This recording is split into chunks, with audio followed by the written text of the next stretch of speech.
Nangungulila ngayon ang 3 anak ng 34 anyos na ina matapos itong barilin ng kanyang kinakasama sa loob ng kanilang tahanan sa Puro 14 Barangay Kabinuangan, New Bataan, Davao de Oro.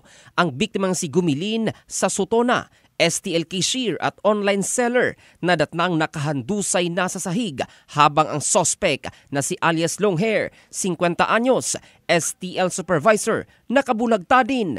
Pareho silang may tama sa ulo at wala ng buhay. Bago ang krimen, nadinig ng kanilang mga kapitbahay ang pagtatalo ng dalawa dahil umano sa pera. Subalit ayon sa ama ng biktima na si Ginoong Aristides sa Sotona, nais na ng kanyang anak na makipaghiwalay sa sospek na nakasama nito sa loob ng higit 8 taon.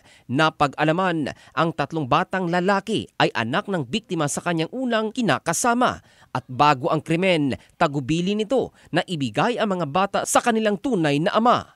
Sa ngayon, nakatuon muna ang pamilya sa pagpapalibing sa biktima bago pag-usapan ang custody ng mga bata. In the heart of changing lives, ito si Jofel Candado ng Brigada News Philippines, the Music and News Authority.